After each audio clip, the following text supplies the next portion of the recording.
여호수아 6장 15절부터 21절 말씀 교독합니다. 오늘 말씀은 드디어 일곱째 날 여리고성이 무너져 내린 것을 내용으로 하고 있습니다. 일곱째 날에는 7번 돌았습니다. 15절 말씀 보면 그렇게 기록되어 있습니다. 드디어 여호와께 속한 약속하신 일곱째 날이 되었습니다. 이날도 새벽에 일찍 일어났다 그랬습니다. 똑같은 방식으로 일곱째 날도 진행하는 거죠. 그리고 그날은 여리고성을 7번 돌았습니다. 왜 7번 돌았습니까? 하나님께서 7번 돌으라고 했기 때문입니다. 물론 침묵하며 돌았습니다. 아무 말도 하지 않고 돌았습니다. 오직 제사장이 나팔만 불면서 돌았습니다. 여호와의 말씀대로 7명의 제사장은 양각 나팔을 불고 언약궤 앞에 나갔을 것이고, 또 제사장들 앞에는 일단의 무장한 군인들도 앞서갔을 것이고, 뒤에 또 군인들이 있고 그 뒤를 백성들이 따라가는 형식으로 7번 돌았습니다. 워낙에 숫자가 많기 때문에, 고고학자들의 말에 의하면 숫자가 많기 때문에 그 많은 숫자들이 돌다 보면 선발대가 한 바퀴 돌았을 때 후발대가 아직 출발도 안 했을 것이다, 그런 이야기를 하더라고요. 여기 보면 7번 돌았다, 7째 날 7번 돌았다, 이 말씀 보면 끝까지 순종하는 걸 볼 수 있습니다. 하나님께서 말씀하신 대로 끝까지 가는 거죠. 여호수아와 이스라엘은 여호와의 말씀대로 끝까지 순종하였습니다. 그리고 두 번째로 보면 여리고성 함낫이 주의사항을 4가지를 말하고 있어요. 주의사항 4가지. 첫째는 17절 말씀에 여리고성과 그 가운데 있는 모든 것은 여호와께 바치라. 이거 바쳐야 된다. 주의사항. 두 번째, 기생라합과 그 집에 거하는 자는 모두 살려주라. 그리고 세 번째 주의사항은요, 여호와께 바친 물건에 손 대지 마라. 18절 말씀에 하나님께 바쳐진 거니까 손 대지 마라. 그리고 네 번째는요, 은금 동철 기구들은 다 여호와께 구별된 것이니까 그것들을 여호와의 곳간에 드려라. 그렇게 말을 했습니다. 19절입니다. 그러니까 여기서 반복되는 단어가 하나 있습니다. 바치다. 하나님께 바쳐진 것이다. 바치라, 바쳐진 것이다. 이렇게 얘기하는데, 이 말은 히브리어로 헤렘이라고 합니다. 헤렘이라는 건데, 헤렘이라는 이 전쟁은 하나님께 바쳐진 헤렘 전쟁이에요. 그래서 모든 것은 다 하나님의 것이에요. 손을 대면 안 돼요. 왜 이 여리고성에 있는 모든 것을 하나님께서 바치라고 하시고 받으셨냐 하면, 여리고성은 가나안에 들어간 첫 성이에요. 그러니까 첫 번째 열매죠. 그래서 하나님께서 이 첫 번째 열매인 여리고성을 하나님께서 받으시겠다는 것이에요. 이것은 우리에게 여러 가지를 말씀해줘요.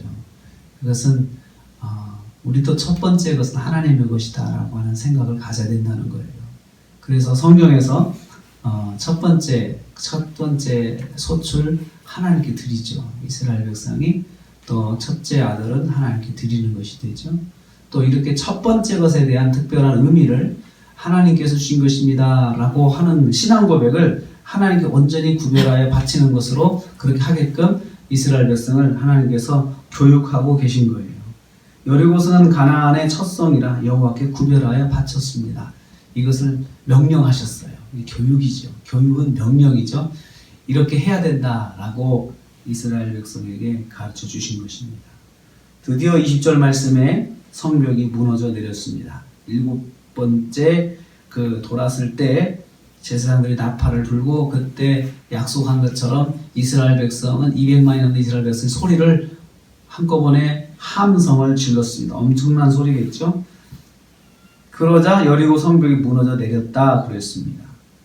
그 말씀대로 된 것이죠. 마지막 날에는 7째 날은 7번 돌고 소리를 지르면 성벽이 무너져 내릴 것이니까 그때 각각 자기 앞으로 그냥 걸어 들어가면 된다라고 말씀하셨는데 그대로 되었습니다. 백성들이 각각 자기 앞으로 나가서 여리고성에 들어가서 여리고성을 점령을 하였습니다. 순전히 여호와께서 해주신 것을 받은 거죠. 그렇죠? 이스라엘 백성이 한 것은 성을 도는 것밖에 없었습니다. 성을 정복하는 전쟁인데 이스라엘 백성은 칼 한 번 휘두르지 않고 그 성에 들어가기 위해서 한 것은 하나님 말씀대로 성을 돌고 돌아서 마지막 날은 7번 도는 것이었고 소리를 지른 것이었습니다. 자, 여기서 또 한 가지 주제가 나옵니다. 지금 여리고성을 정복하는 과정에서 행간에 순종이라고 하는 주제가 흐른다고 제가 말씀을 드렸습니다. 여기에 또 하나 추가되는 주제가 은혜입니다. 은혜. 그냥 받은 거죠. 그렇죠. 은혜. 이게 은혜입니다. 은혜는 값없이 공짜로 받는 거예요. 한 것 없이 받는 거죠. 그래서 하나님의 백성, 하나님 믿는 신앙생활에는 항상 은혜라는 단어가 따라다닙니다. 그래서 은혜라고 하는 것은 내가 그만큼 자격이 없는데 하나님께서 주신다는 거예요. 그게 은혜입니다. 그런데 이 은혜는 하나님의 백성에게는 참 당연한 거예요. 정말 당연한 것이에요. 하나님의 자녀에게는 은혜라고 하는 축복이 있어요. 그래서 참 나는 받을 자격이 없는 것 같은데 하는데 하나님께서 덜커덩 주시거든요. 딱 손을 벌려서 야 가져라 이렇게 주시는 거죠. 그게 첫 번째가 은혜를 말할 때 성경은 구원의 은혜를 첫 번째로 뽑아요. 구원의 은혜. 구원의 은혜. 그리고 또 살면서 내가 받는 그런 그 응답이라든지 선물 이런 것들을 다 은혜라고 표현을 해요. 우리가 뭐든지 만약에 하나님께서 기준을 정해 놓으시고 여기까지 이만큼 해서 100점이 돼야 주시겠다 그러면 100점 맞을 일이 별로 없을 겁니다. 살면서. 하나님은 보이시지 않죠.